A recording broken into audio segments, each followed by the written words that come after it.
titulado el mensaje de hoy, El escándalo de un rey humilde. Si alguien trajo su Biblia, puede buscarlo en Marcos, capítulo 11. Estamos siguiendo la serie El cielo en la tierra y desde enero comenzamos el libro de Marcos desde el capítulo 1, versículo 1, y ya estamos en el capítulo 11, versículo 1. Y hoy vamos a cubrir estos versos de acá y vamos a ver lo que nos va a enseñar estos capítulos que Marcos nos quiere enseñar acerca de este rey y de su reino y de cómo eso nos puede también escandalizar. Vamos a leer el versículo 1 y vamos a ver cómo este rey decide hacer su entrada. Vieron cómo fue la de Alejandro Magno, imponente, increíble, pero este rey parece que es un rey diferente. Capítulo 11, versículo 1, dice: mientras Jesús y los discípulos se acercaban a Jerusalén, llegaron a las ciudades de Betfagé y Betania, en el monte de los olivos. Jesús mandó a dos de ellos que se adelantaran. Ahora, Jesús en este momento, en el capítulo 11, ya él está en sus últimos momentos de vida. Ya se avecina el momento en que Jesús va a ser crucificado. Así que a Jesús le queda poco tiempo de vida. Estos son sus últimos días en la tierra. Él sabe que va a morir de una manera trágica, dolorosa y fuerte, que todavía sus discípulos no lo entienden. Pero todo lo que vamos a ver desde el capítulo 11 hasta que terminemos Marcos son los últimos momentos de Jesús. Así que Él está en este momento cerca de su muerte. Y dice que manda a dos de sus discípulos que se adelanten a hacer qué. Y le da las instrucciones, versículo 2. Le dice a estos discípulos: vayan a la aldea que está allí, les dijo, y en cuanto entren, verán un burrito atado que nadie ha montado jamás. Desátenlo y tráiganlo aquí. Vamos a ver cómo se puede representar esa imagen, así que veamos un video de qué fue lo que posiblemente pasó y cómo pasó cuando fueron a buscar ese burrito. ¿Qué tan diferente se vio eso de Alejandro Magno? Alejandro Magno en caballos ostentosos, con poder, con carruajes, y este rey se monta en un pollino. El versículo que citan, que se escribió cientos y cientos y cientos de años antes que pasara eso, es en Zacarías 9:9, que dice: alégrate, oh pueblo de Sión, grita de triunfo, oh pueblo de Jerusalén. Mira, tu rey viene hacia ti. Él, y habla de tres cualidades que tiene este rey. Él es justo y también es victorioso, pero es humilde y está montado, humilde, y la manera de mostrar esa humildad de un rey tan poderoso es que está montado en un burro, está montado en la cría de una burra. ¿Cómo uno esperar que el rey más supremo que ha existido sobre la tierra haga su entrada triunfal en un burro? Qué difícil creer que tenemos a un rey que hace las cosas tan diferentes. Pero las cualidades estas: ese rey, Jesús, es justo y victorioso. Pero hay otra versión que lo dice así, que es justo y dotado de salvación. Pero es humilde.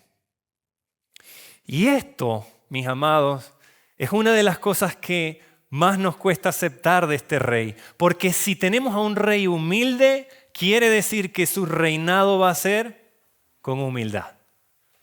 Y sus seguidores tendrán que ser humildes. ¿Se dan cuenta que cuando vimos la escena de Alejandro Magno se veía la arrogancia también en aquellos que estaban al lado de él? Porque si él es grande, nosotros también somos grandes y poderosos. Pero este rey, ¿saben qué es lo más increíble de este rey? Que ni siquiera el burrito era de él. ¿Lo pidió qué? Prestado. y lo tuvo que devolver después.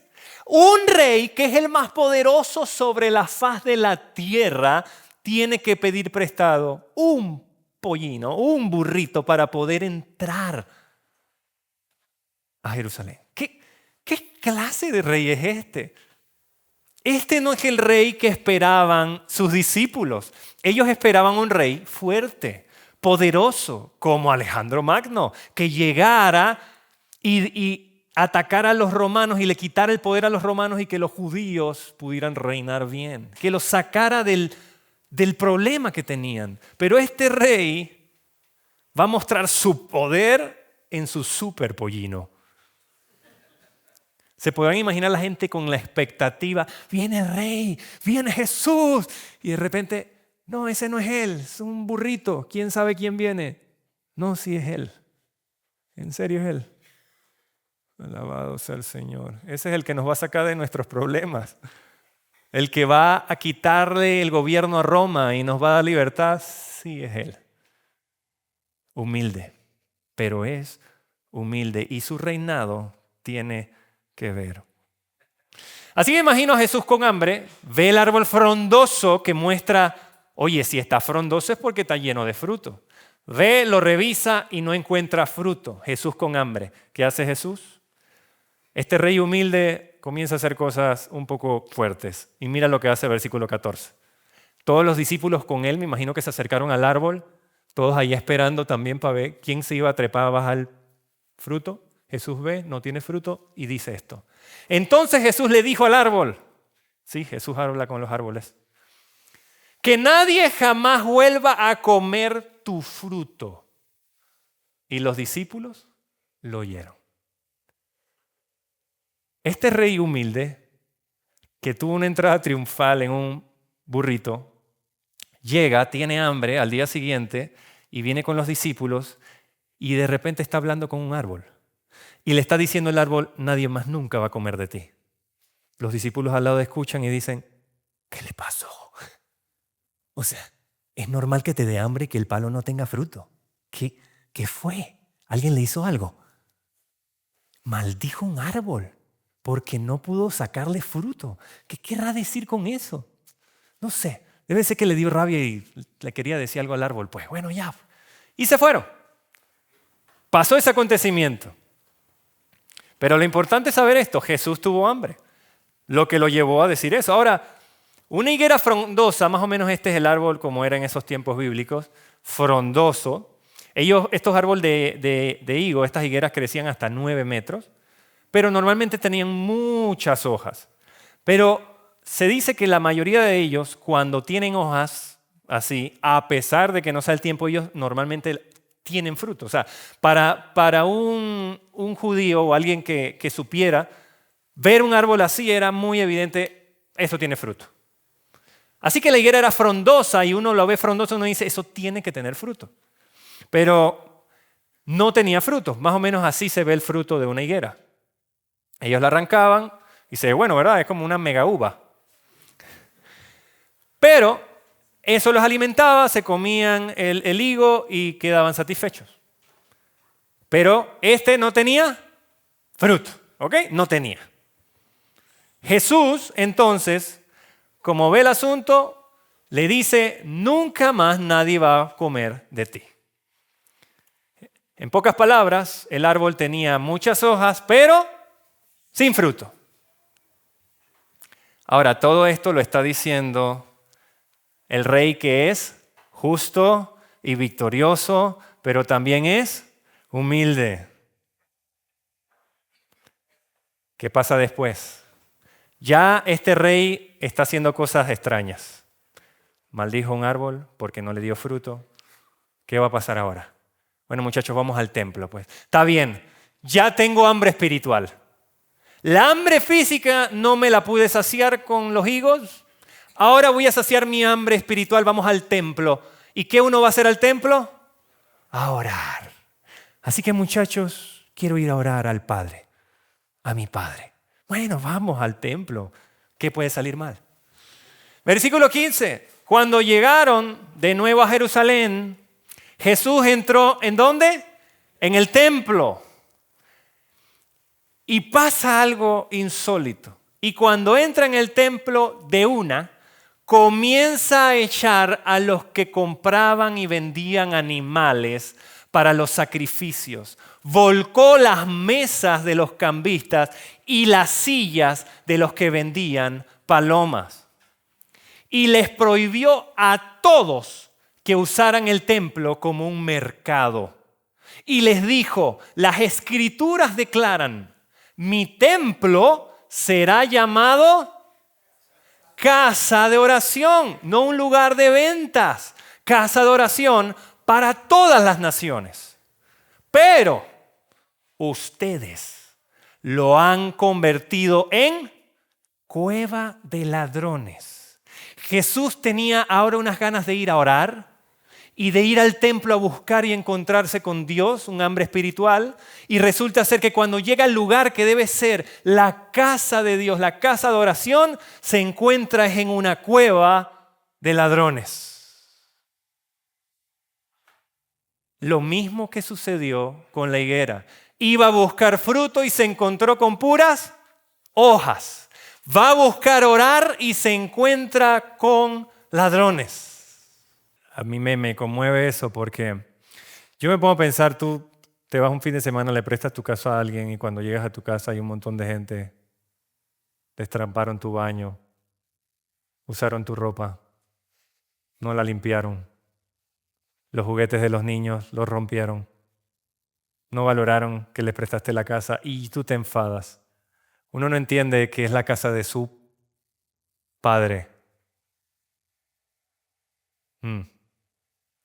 El templo se debía llamar casa de oración. Jesús llega y encuentra gente vendiendo como si fuera un mercado. ¿Saben qué pasa?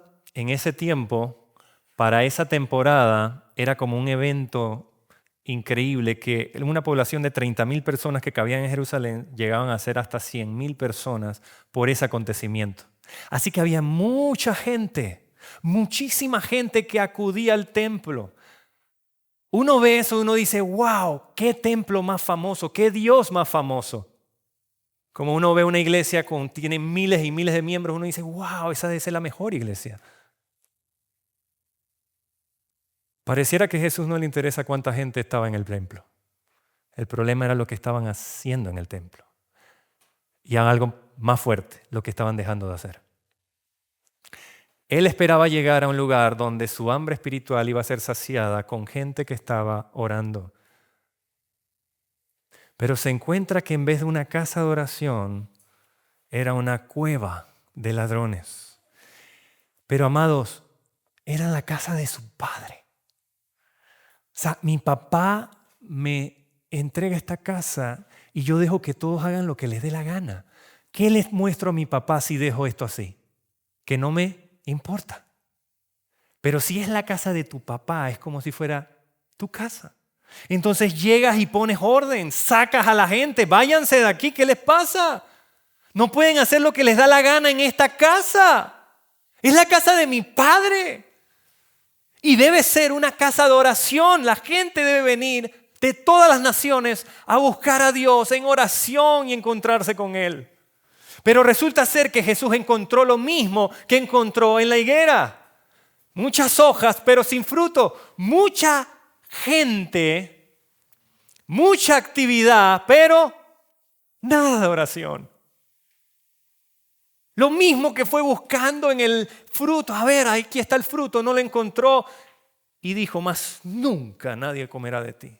Llega al templo donde va a encontrar gente orando, no los encuentra, actividad, vendiendo, haciendo de todo, conciertos, cantos, de todo había ahí, pero nadie estaba orando.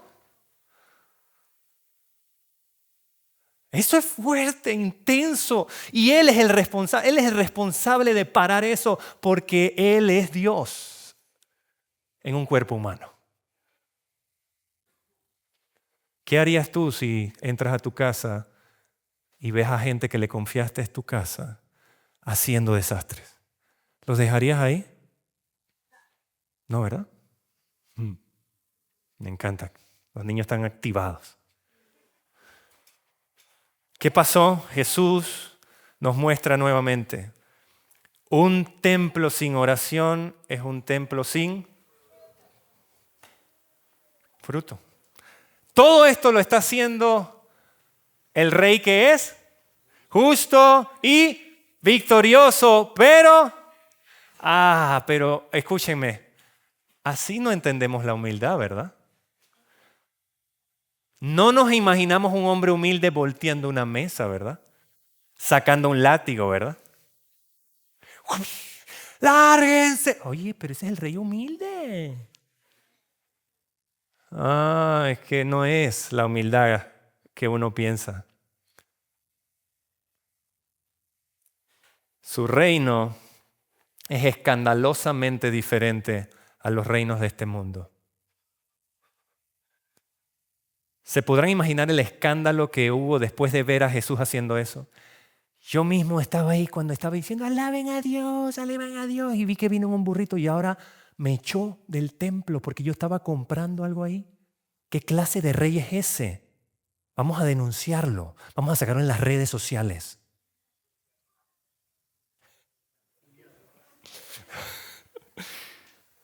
¿Qué pasa después? Todo esto le está haciendo este rey humilde.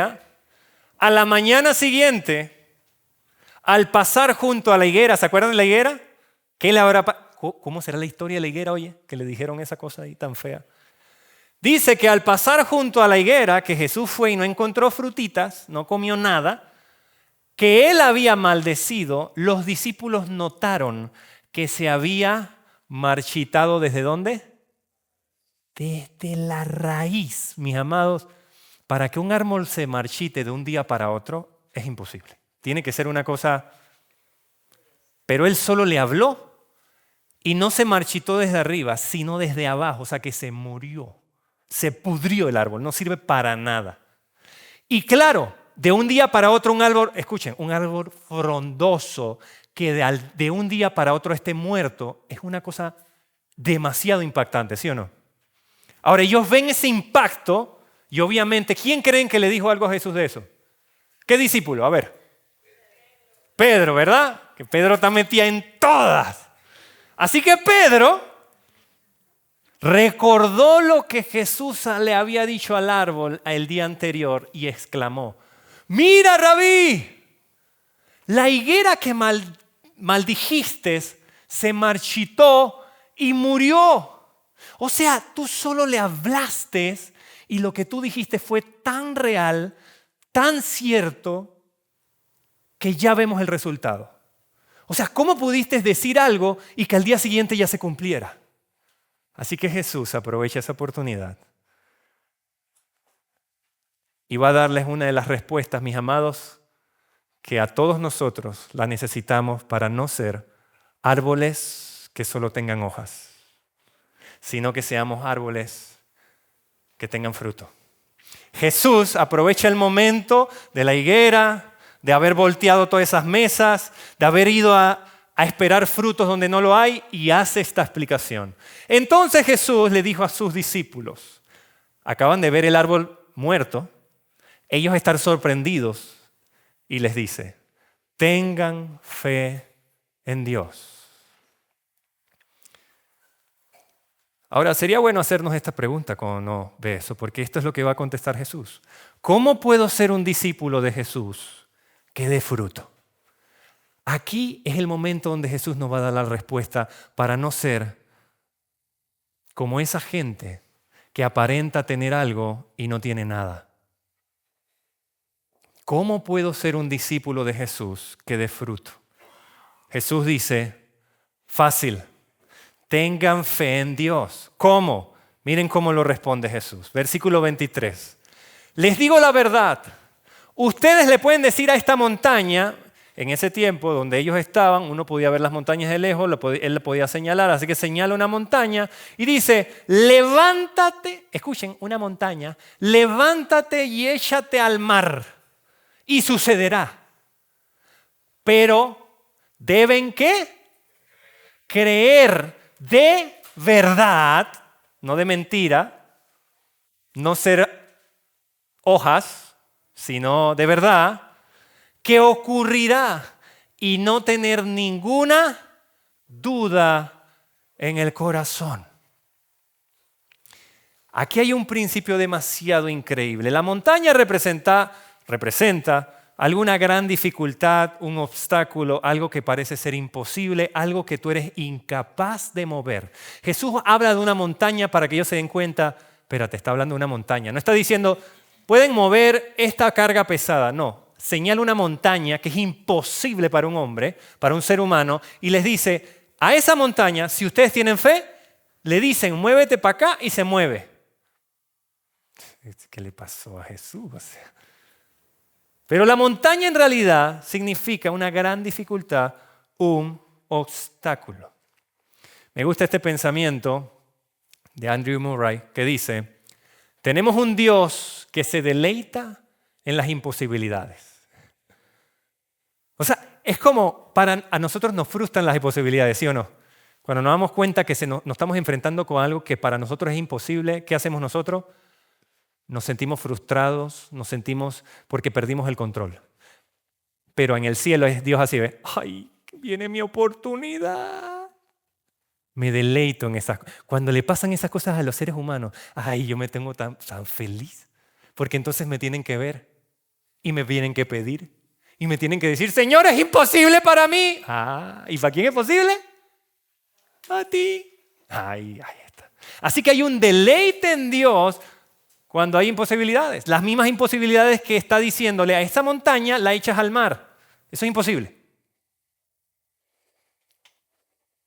Pero él dice, versículo 23, le digo la verdad, ustedes pueden decir a esta montaña, levántate y échate al mar y sucederá. Pero, dos cosas importantes. Deben creer de verdad y no tener duda. Fácil. No tener ninguna duda en el corazón. Yo les digo esto, muchos de nosotros podemos decir, sí, yo creo en Dios, pero hay que ser honestos, hay muchas cosas que creemos que muy por dentro en realidad no las queremos tanto. Cuando toca el momento de verdad creer, uno dice, bueno, no creo tanto, Porque hay veces que se nos mete estas cositas, ¿no? Se mete así como se esconde, así como, voy a visitarte un ratito, ¿oíste?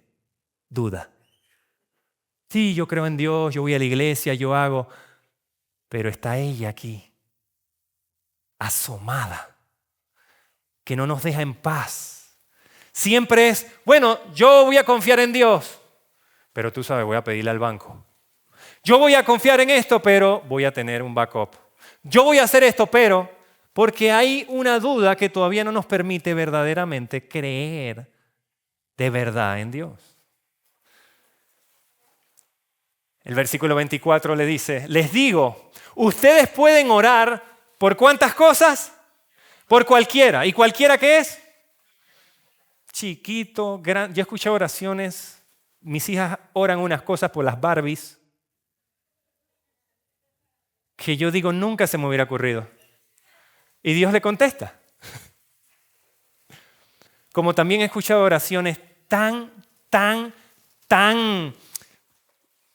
osadas, pidiendo cosas que yo digo, o sea, ¿cómo vas a pedir eso? Y Dios las contesta. Por eso cualquier cosa es cualquier cosa. Pero dice, y si creen que la han recibido, será suya. Si creen que la han recibido. La palabra fuerte aquí es creer. Si crees, la recibirás. Miren, este pensamiento me encantó. David Garland dijo, cuando oramos, confiamos no solo en su poder. Yo sé que Dios puede, para darnos lo que pedimos. Le estoy pidiendo algo a Dios y estoy confiando que Dios tiene el poder para dármelo. Sino que también estoy confiando en ¿qué? En su sabiduría para darme lo que necesitamos. ¡Wow! Yo sé que Dios puede, así que voy a orar. Pero en esa oración tienes que meter también que Dios es sabio, más que tú. Y cuando ores, Dios te va a dar de respuesta lo que quieres o lo que necesitas. ¿Qué hay más sabiduría? ¿En dónde hay más sabiduría? Ajá, si tu hija te pide, papá, yo quiero un carro. Yo sé que tengo 12 años. Yo sé que tengo 12 años. Puedes decir que soy muy pequeña, ¿eh? Pero yo lo quiero con todo mi corazón. El papá que no es sabio dice, está bien, hija, te voy a prestar mi carro, ¿ok? Pero no me lo choques, ¿ok? El papá sabio le va a decir, te entiendo, hija, pero ahorita mismo ni alcanzas los pedales. No tienes licencia, no sabes manejar. ¿Qué tal si cuando te pones más grande yo te enseño? Tú le estás contestando con sabiduría, pero ella te está pidiendo porque tú tienes el poder de darle el carro. Tú tienes la llave, eres el dueño. Recibiste su petición. Te entiendo, hija, que lo quieras, pero te voy a decir que ahorita mismo no. Te voy a dar lo que necesitas. ¿Qué tal si te llevo a pasear? Ah, dale, pues, y ya se le pasa. Es duro a veces confiar en esto, ¿verdad? Sé que Dios tiene el poder para darme lo que yo le pido, pero también tengo que confiar que Él tiene la sabiduría para darme lo que yo necesito. Muchas hojas, pero sin fruto. Dios está diciendo que a veces las oraciones son muchas palabras, pero ¿saben qué hacían los fariseos? Los fariseos tenían labia para orar. Oraban y dice que estaban llenos de muchas palabras y la gente se sorprendía. Pero ¿saben qué pasaba? No se movía nada en el cielo. ¿Saben cuáles son las oraciones que yo me he dado cuenta que son las más poderosas? La que mueven mi corazón del orgullo a la humildad. Eso es más difícil de mover que una montaña. Cuando yo oro y cuando le tengo rabia a alguien, cuando me enoja algo y cuando termino de orar, siento que puedo perdonar y amar, eso acabo de mover una montaña. Las palabras, con muchas palabras en oración, si tú no le crees a Dios, no se mueve nada. Lo que Dios está diciendo es que cuando tú ores, cosas se deben mover, no solo en el cielo, sino también ¿dónde?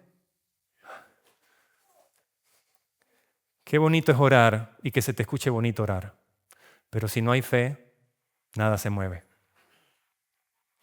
Orar, pero... Y Jesús termina con esto. Y esta es como la estocada final. Cuando estén orando, esto es para dar fruto, ¿ah? Cuando estén orando, sí Señor, ¿qué tenemos que hacer cuando estemos orando? Primero, perdonen. Perdonen a todo aquel contra quien guarden. Este rey humilde me la está poniendo difícil. Para que su Padre, que está en el cielo también, les perdone a ustedes sus pecados. Ok, ya entendí lo de creer. Está bien, ya te voy a creer, no voy a dudar. Pero que todas las personas que me han ofendido a cual le guardo rencor, también las tengo que perdonar mientras oro. O sea que para poder orar, tengo que perdonar. O sea, ¿por qué no puede ser una línea directa tú y yo? ¿Por qué metes a la gente, Señor? O sea, es pim pam, no pim pam, pum, pum, pum, pum, pum, pum. ¿Hasta cuándo? Pero acuérdense que este rey es un rey humilde. Este rey humilde no permite que la gente le aplauda ni lo alabe si tiene problemas con la gente. Este rey prefiere que te quedes callado, vayas y perdones y después dices, ok, ahora sí puedo ir a alabar a Dios. Este rey humilde te está diciendo y me está diciendo a mí que le interesa más el perdón en la oración que las muchas palabras. ¿Por qué? Porque cuando uno va a orar, lo primero que sale y lo primero que el cielo ve es lo que guardas en el corazón. Así. Se ve todo lo que tienes adentro. Tus palabras pueden ir por acá, pero lo que está viendo Dios es aquí. Y si eso tiene rencor, mis amados, di lo que quieras. Pero Dios está esperando que toques este tema. Eso hace un rey humilde. Si estás guardando rencor, ora lo que quieras. Serán palabras. Dios le interesa para que dé fruto, para que seamos discípulos que den fruto de verdad, que nuestra oración sea sin dudar, pero también que nuestra oración sea con perdón, sin guardar rencor. El corazón no está diseñado para guardar rencor, mis amados. Está diseñado para guardar paz, para guardar amor, para guardar gracia. Pero rencor, cuando ores, es lo primero que sale. Les digo en mi caso, cuando yo he tenido problemas así, que me da rabia lo que me hacen, que me molesta, cuando voy a orar, es como que lo primero que sale.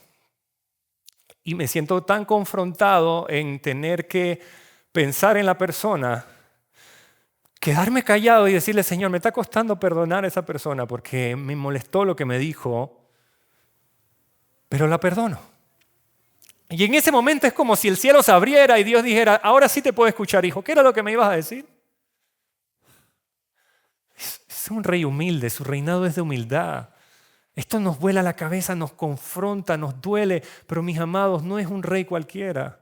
No es un reino cualquiera. Es un reino que le interesa no que haya un montón de gente en el templo, sino que haya gente que esté orando. Así como tu Padre que está en los cielos también te va a perdonar tus pecados. Yo puedo perdonar no porque soy grande, no porque soy bueno, no porque soy capaz, sino porque yo doy lo que yo he recibido. Si yo he sido perdonado, yo puedo perdonar y no guardar rencor.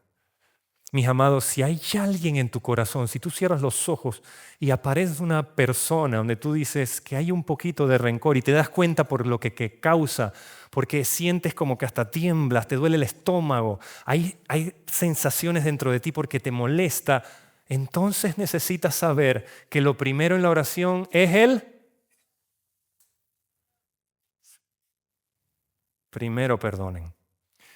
Jesús no le interesa árboles frondosos. Jesús le interesa árboles con oración, pero ¿cómo, Sam? Oración sin récord, sin rencor. Oración, pero así que ¿cómo puedo ser un discípulo de Jesús que dé frutos? Orando y perdonando. Orando, creyendo, teniendo fe de que Dios lo va a hacer sin dudar, pero también cuando oro, perdonar. Vivir lo que creo sin aparentar, orando con fe y perdonando como Jesús me perdonó a mí. Podemos ponernos en pie, por favor.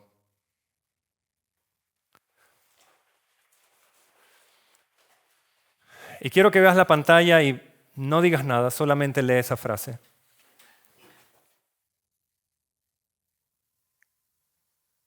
Tengo fe en Dios, pero aún tengo dudas.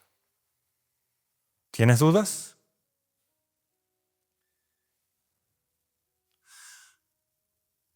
Es normal tener dudas. El problema es quedarse con las dudas.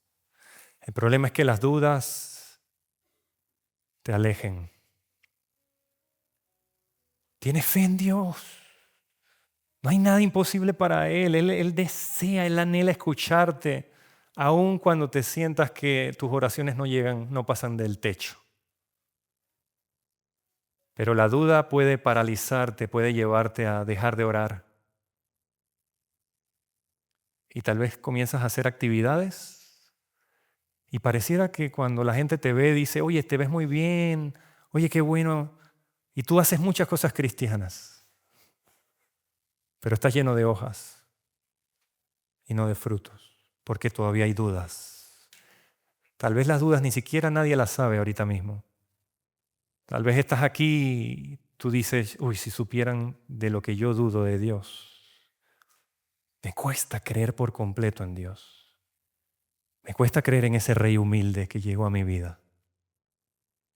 Con ese reinado de humildad. Me cuesta. Pero también quiero que medites en esta frase. Tengo fe en Dios, pero aún tengo rencor con alguien. Mis amados, saben, cuando yo oraba por este mensaje y oraba por ustedes, le decía, Señor, yo te ruego que por favor, si algo se van a quedar, es que decidan acercarse de verdad, no aparentando, no diciendo qué bonito mensaje, que nadie me diga que está bonito el mensaje, que me digan que les confrontó, que les dolió, que les molestó, pero que lo que más tú puedas hacer es que la gente pueda perdonar y pueda entregarte sus dudas. Mi deseo es que esta palabra llegue hasta lo más profundo de tu corazón y que si existe un poquito de rencor, lo entregues a este Rey humilde que te está llamando a la humildad, te está invitando a su reinado de humildad. Amados, el humilde no se ofende porque perdona. Jesús, si se hubiera ofendido con la humanidad, no hubiera dado su vida, pero la dio porque no se ofendió.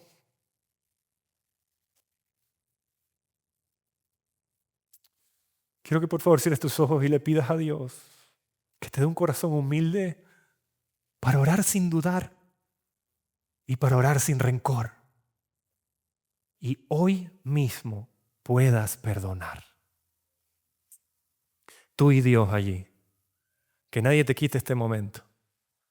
Tú y Dios. Habla con Dios. Y si Dios te está poniendo personas en tu mente, aprovecha y perdónalas. Dile, Señor, las perdono. No puede haber rencor y oración. Y si Dios te está mostrando cuáles son tus dudas, entrégalas al Señor. Pídele que no quieres ser un árbol de hojas. Quieres ser un árbol que dé fruto. Gracias, Señor. Habla con Dios. Este es un lugar, casa de oración. Este es un templo para que oremos a Dios. Solo cierras tus ojos y hablas como si Él te estuviera escuchando. Como si fuera tu amigo, tu Padre, tu Señor. Él quiere oír tu voz. Quiere que le abras tu corazón.